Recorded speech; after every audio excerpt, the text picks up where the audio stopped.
Hi, beautiful starseeds, lightworkers, and earth angels. I hope that you're having a beautiful day. Come and join us in today's session today. My intention is to surround us with a field of love and to really bring light into creating, manifesting the new earth together.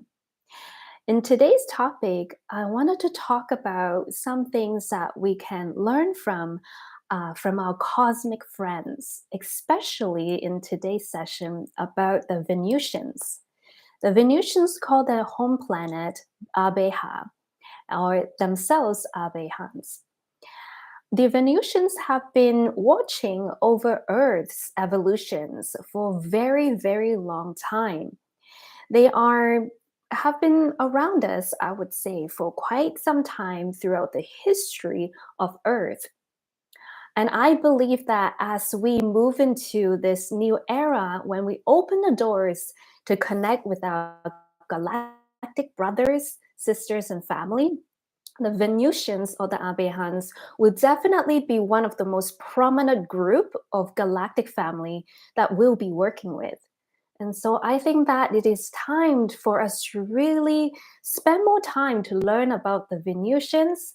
And I know that as I'm talking to a lot of you already know you are starseeds yourself.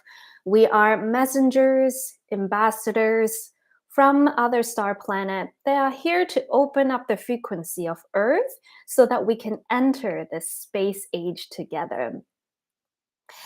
Some of us have memories from Arcturus, some of us have memories from Pleiades, and I myself also worked with a lot of Venusian starseeds as well. So all of us have a very full cache, many lifetimes in many set system, even other universes and other realms. We bring our wisdom into this now to help the collective consciousness make that jump into that space or the golden era. So today we want to talk a little bit about what we can learn from our Venusians, brothers and sisters in their space stations that are located on the moon. The moon base is called Clarion, the Clarion moon base for the Venusians. And they also have their home as well. They lived in our eyes would be a paradise. And I don't know if you guys feel the same way, but ever since I was young, my parents have always called me idealistic. And I think a lot of starseeds, we feel the same way because we knew that a new earth, a better earth is possible. We have lived in those realms, we have lived in those dimensions. And so, whereas a lot of people in the collective feels like, well, what you're telling me about these free energy, living with happiness, living with peace sounds so far fetched, it's not possible. But star seeds like yourself, you knew that you have lived in this dimension, and here you are with other star seeds and other light workers to bring this era in. So I just want to bring that up because I think a lot of us have been called idealistic. We believe that utopia is possible. We innately, as star seeds, just know that there is a benevolent force in the universe. We see the suffering, we see the pain of this physical universe, but we are the beacon of light no matter how hard you beat us, no matter how dark it might look. We have this innate faith, this drive within us, this flame within us that it's not going to get burned. It's always going to be hot and fiery when it comes to believing in this flame. And so as humanity is going to go through these upcoming challenging times, which at the same time is going to wake up more people in the collective, us light workers are awakened and activated. We are the way showers, we are the teachers, the healers, the messengers of this message of light. We have walked the darkness, and in every day, in a microcosmic way, we still walk through this darkness. We work on transforming our shadows, and we purify ourselves lighter and lighter every single day. And that is how we reach into the space age.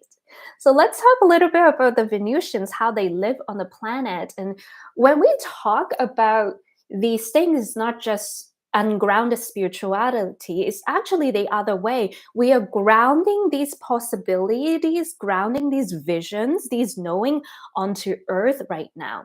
So just us discussing, visualizing, and remembering, yes, these technology exists, these ways of living exist.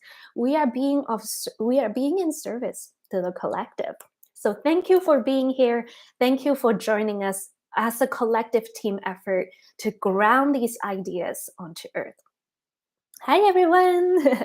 It's been a while, so good to see you. Oh, you've been thinking about the dragons? Oh yes, I've been thinking about the dragons. But not to get sidetracked, I'm working on a course to work with dragon guides, and I think it's gonna be so beautiful. So I know some of you have been asking me, well, Tiffany, when's your dragon course is coming? But I'm a Virgo, so it had to be perfectly channeled before I start releasing it. But it's in the works, it's coming out soon. Hi, Slavi. Hi, Om Shakti. Nice to see you. Hi, Daniel. Welcome. So, technology wise, the first thing that we can learn from our Abejans brothers and sisters is that they use a lot of advanced technologies. We are definitely hundreds of years behind. And this reason we already know is because the elites that are in control of the collective government suppresses a lot of these technologies.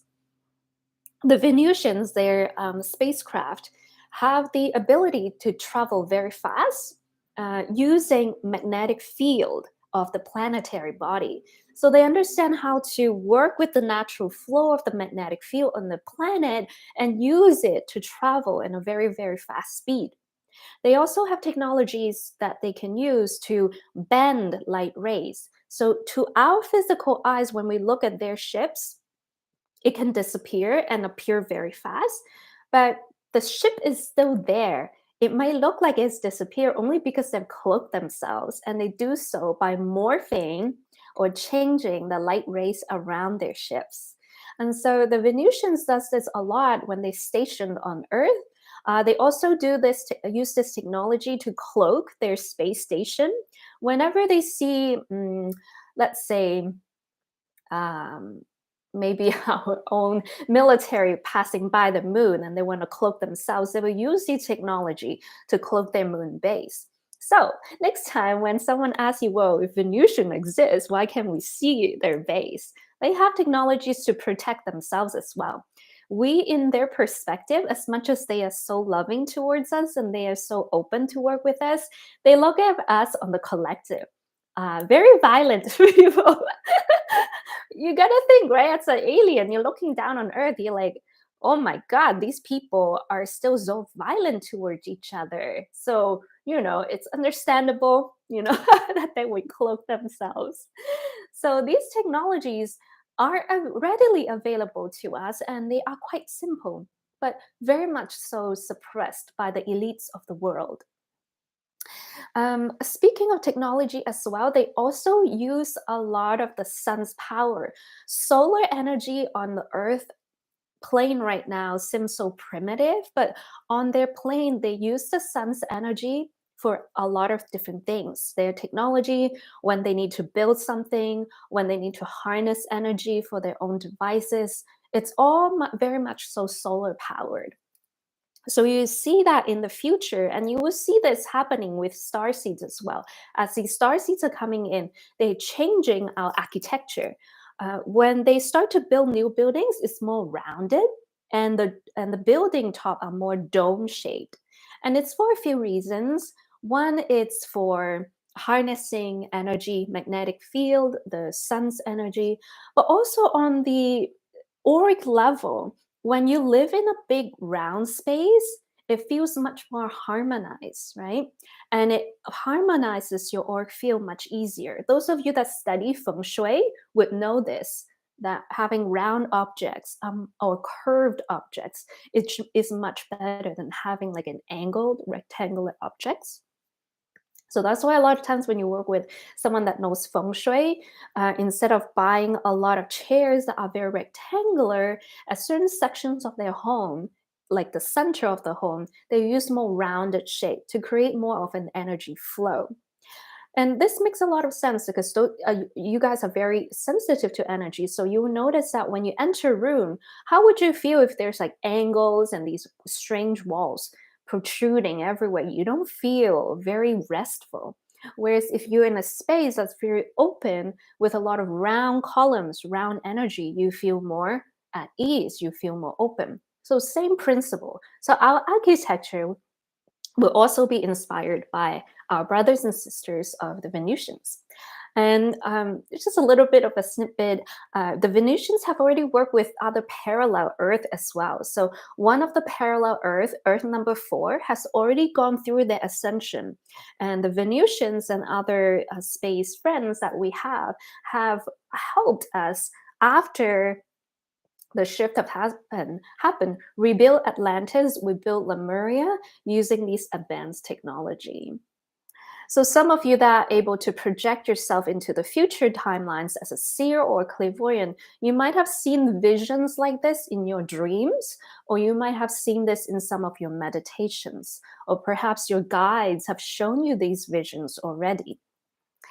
Let's talk about government as well. So guys, this is really mind blowing, and I am totally in support of that. On Venus, their government has a department called the Department of Happiness. I'm like, oh my God, like, if we had this on Earth right now, the vibration of the planet would just like elevate so much higher. So, in the new earth, when we start creating the new earth together, the government is going to be very different. It's very strange, right? Have you guys noticed that in the elite side, they always talk about the term one world government? We're going to one world to rule them all. And to us, it's like, it's so much controlling the mandates and everything. It doesn't align to the energy of the new earth. In the new earth, governing body are more region based. So it's not like we move into the new earth and we only have one belief system. You're still gonna have populations that follow certain religions. You're still gonna have certain populations that believe in different things, that lives a certain lifestyle, but they honor each other's beliefs and differences in harmony. So you can still have choices, right? If you want to live in this way, you can be in this community. But if you don't feel like you fit into this community, in the new earth, you can then move into a different community that maybe believe in different things. And you will see this happen on earth a lot. It's that we don't want spirituality to become the next dense version of religion. We want to honor each other's differences. And I think this is where, on the collective level, light workers are being guided to become those way showers. We can all believe in source, but we don't all have to practice spirituality in the same way. And when we can honor how each other connect to source, that's the morality, the enough spiritual maturity that we have for us to graduate into that space age that we are meant to move into the future. And so the government as well works very differently because you're not going to have 9 to 5 jobs in the new earth. The Venusians doesn't work all 9 to 5. They don't work all the time. The citizens enjoy a lot of vacations, a lot of free time, and we actually have gotten a taste of that in a different way during the lockdown. During lockdown, what I myself and a lot of healers have noticed is, yes, there was a lot of challenge, there was a lot of endings and new opportunities to recreate people's life, but also because there was no this like slavery system of you working so hard all the time. You have more time to be with people that you care about. And people started telling me that they are truly understanding what is important in life. They start to tell me that they have more time to evaluate what they truly care about in their lives. And also, more people had time to work on healing themselves, work on expanding their spiritual gifts and abilities. I would say during the lockdown years, I myself and other healers, we were so busy because all these light workers now have time to work on themselves. They are not busy paying bill to bill to bill. They actually now have time to expand their consciousness. And this is why the elites want to create all these things like inflation. They want us to pay more taxes because they want us to be in this perceptual wheel of slavery, right? All the time, so that we don't have time to work with each other. We don't have time to work on ourselves, to work on expanding our consciousness. So, to our galactic brothers and sisters, they understand this and they have a lot of compassion to us, because a lot of the population of Earthling, we die as spiritual children. We didn't have the time. We didn't have the time when it comes to lifetime, right? How many years we live, because they're constantly bombarding us with toxins, and also time wise to work on ourselves. So this is why the elites want to keep it in the state, is for this very reason, so that they can keep control of the planet. But us light workers and starseeds are here to change it.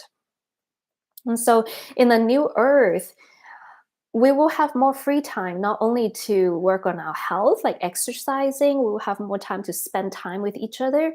I was shown, guys, and I would like to work with some of you to create this as well, is that in the evening after they've done work, what they did is they would have a gathering, like a community gathering, and no one is left out. Each person is offered an opportunity to show their skill. That if you want to sing a song, you can sing a song. If you want to express your art, you can show your art to the group. There's a community hour that the Venusians have, where they honor each other's talents and gifts. And this is where we're going to move into a new earth. And I know a lot of light workers are also trying to embody this mission as well, giving each other space to express your gifts. And I would love to hear more ideas from you guys as well, as you guys are tuning into this session. How do you envision the new earth? How do you see yourself living in the new earth? Please share with us. There might be things that I have not mentioned in this video, but you would like to manifest. Please pour it into the chat. And even before I started the live, I've invited our galactic brothers and sisters to come watch us, to come join us, to know, hey, there's this like group of us that want this to happen, that welcomes our space friends to come forth and join us. So express yourself, let other light workers on earth and our galactic brothers and sisters know how you envision the new earth. This is not just me talking in a live, but me working with you together as one. So the invitation is out. Food as well. Food, I feel that in the new earth, we won't be depending on animals for food at all. In the new earth, once all these advanced technologies are released, we are going to have a much healthier body. We're going to be depending more on vegetables and on, I want to say, organically created minerals or water for our body. In the Venusians, what they share with us, they have specifically chemically attuned water, or I want to say like smoothie elixir, where it's already attuned fully for your body. There's no waste. It's just perfectly in harmony with what your body needs. And so I feel that that's where we're going to move into as well. They also have in sections of their spacecraft, a lot of times the Venusian spacecraft will dock themselves above the ocean. And that's for a reason, because right above the ocean, sections of it start to grow algae. So a lot of us that eats like seaweed, sea moss already have known that there's a lot of nutrients in these algae. And so the Venusians would actually harvest and cultivate these algae for part of their food, their substance, which is very interesting. There are sections also in their spaceships where they have the switch, and once they turn on the switch, it's like glass, and you can see almost like a what is the word, panel, the landscape view of everything around you. It's very cool how the technologies can do that on their ships. And art as well. So Venus, they have more time to explore their own talents, their artistic skills, and that comes with dance, that comes with art, painting, and so forth. There's also, like I mentioned, a form of dance as well. So, guys, on Venus or on their spaceship, on their bases, when they dance, they wear this device. When they press on it, it kind of, what's the word, nullify gravity. So you can just dance like you're flying. It's very, very interesting. And I have seen this in some of my meditation, and I know some of you will remember this in your other lifetime as well, where you just float as though you're on the moon. There's no gravity, and you can dance in so much more beautiful ways. You can see this in some of the star seeds that are expressing themselves in their dance. It's very fluid, as though they are flying, right? That's you remembering you in another lifetime where you know this type of technology existed.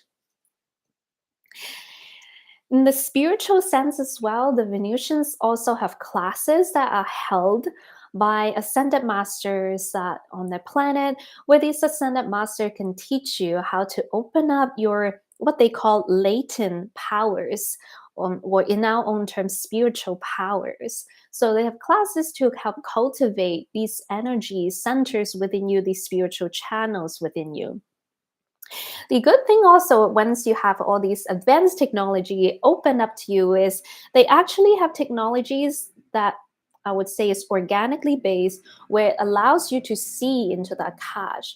So some of you might be wondering, well, how does the Venusians, how does the galactic beings know about these parallel Earths? How do they know about these future timelines? Well, some of them have very powerful gifts, but also they have technologies that allows them to work with certain quantum particles to see into the future. They are, however, not allowed to see into their own future. That's one of the rules they have for themselves.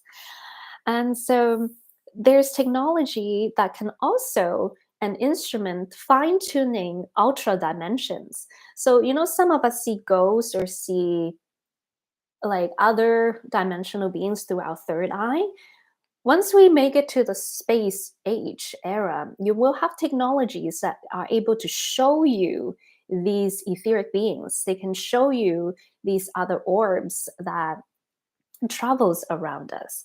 So it's very, very interesting once we enter the space age. And I think a lot of us light workers now, you guys carry, even though you might not know it, very important mission. You're embodying this frequency and you are guiding, sharing, and teaching others how to embody this frequency, right? Being more loving, more tolerant, honoring each other's truth, and also embodying a high standard of morality, right? A lot of us, for example, light workers, sometimes we have abundance blockage, but it's because in our hearts we know that we're not here to do this to be rich and famous. We're here to serve with a genuine heart.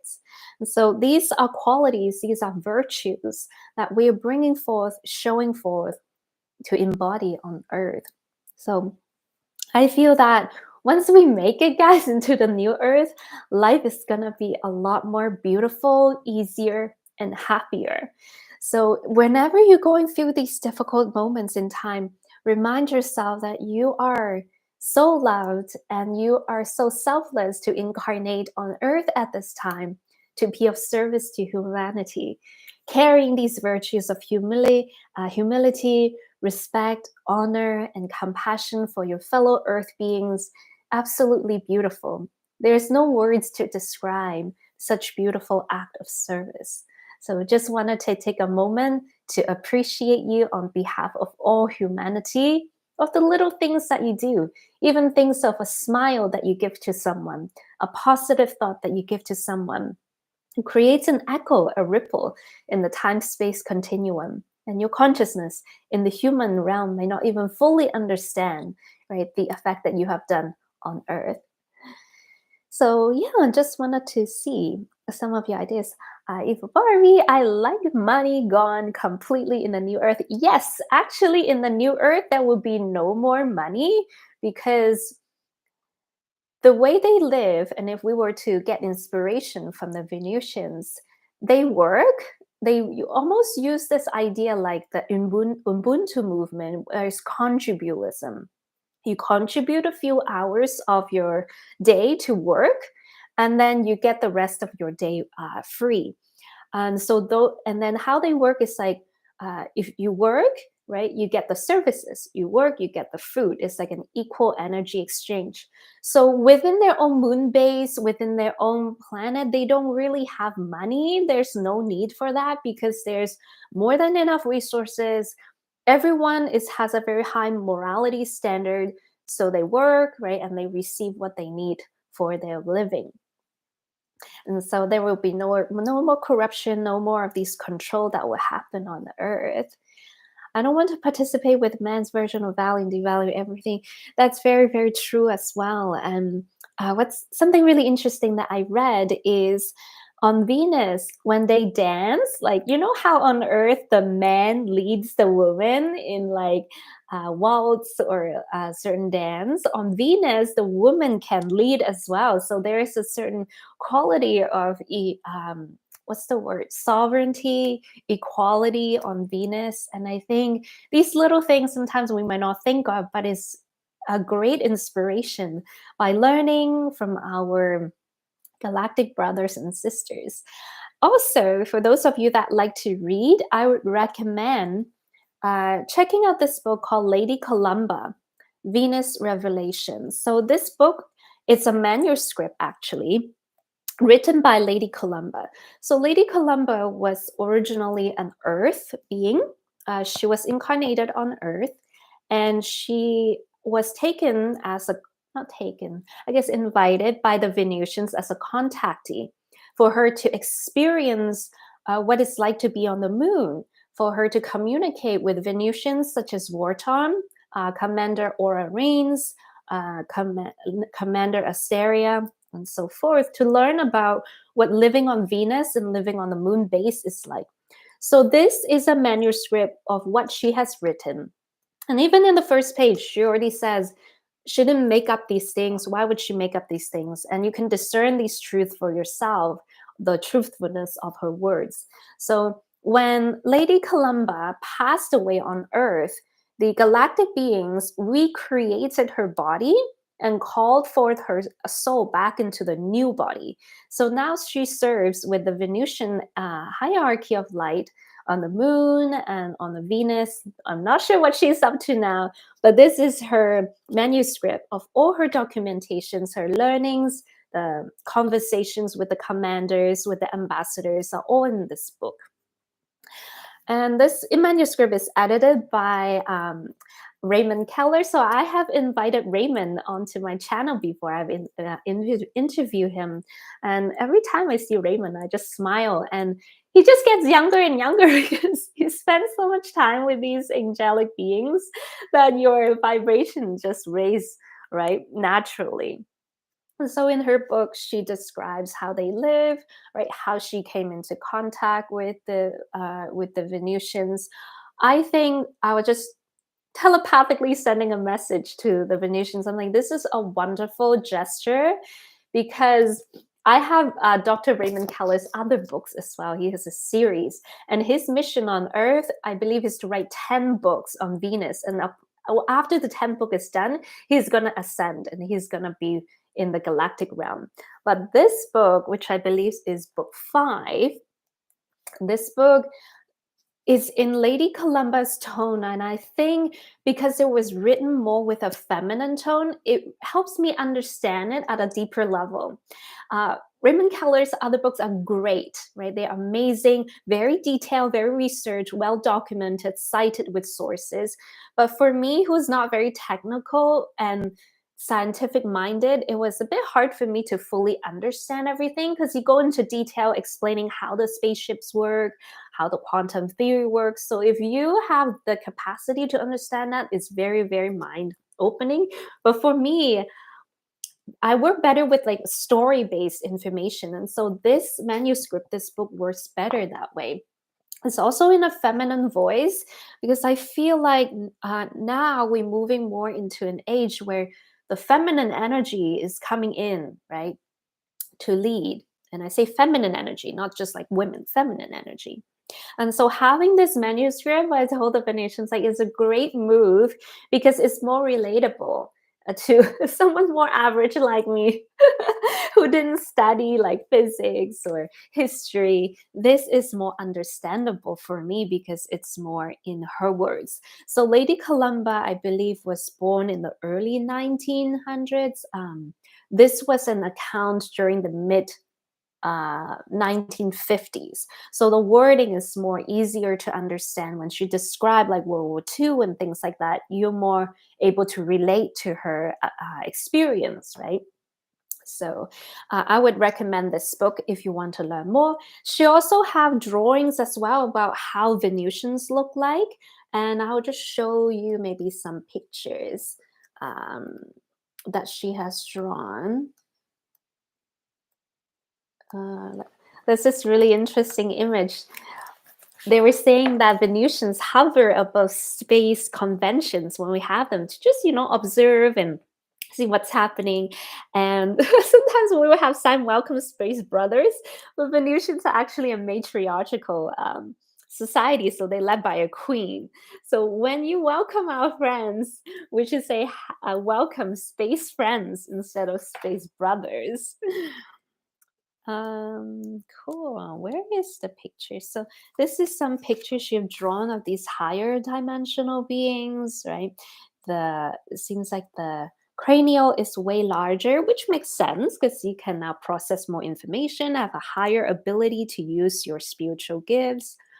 She also shares images of the galactic meeting as well, so you can see um, this is a being that's more like Ganesha, where the elephant-looking being. There's like a turtle-looking being, some other beings from like Pluto. There's a Venusian commander or reigns here, a blue avian, one of the queen bee being also on Abeja, also on Venus as well. So she draws these different pictures for you to see what she looks like. She also shares like pictures of the Venusians commander as well. Like this is Lady Commander Asterium, right? And then they will show you they were actually an Earth being before they when they ascended back into Venus. So very, very interesting information in this book. So I highly recommend those of you that are Venusian starseeds to get this book because it's going to help activate you. It's going to help you remember through your Akashic records why you're here, right? So that you can feel more grounded into your mission. And I think that's all I have for this conversation today. Just wanted to share and ground down these new technologies onto Earth, and I have more exciting things in store for everyone. I would love to host some workshops, perhaps a 0-point consciousness practice with the Octurians, and also perhaps some workshops with the dragons as well. I'm going to introduce the dragon tribe that I work with and some of their teachings. I'm just a messenger, so might resonate or with some of you. So with that, I'm going to end the chat. Thank you for joining in, Lightworkers, and I hope that this gives you some light bulbs and some affirmation that you are here as a starseed with a wonderful mission to embody. And so I will post some links below. Oh, if you want to get this book, you can get it from Raw Potter's website, which I believe is Promise Review website. From time to time, when he gets new contact information from the Venusians, he also updates his blog as well. So I think those are very interesting reads, and he has a lot of interesting information about the prophecies. And these prophecies are not made up. These prophecies are from like elders in the First Nations that have carried these legends through many generations. So lots of interesting information there. If you have time, feel free to check it out. And with that, thank you to our cosmic friends. Thank you to fellow starseeds like yourself. Send you a lot of love and a big pink warm hug. And I will see you guys soon. Have a wonderful weekend. Bye.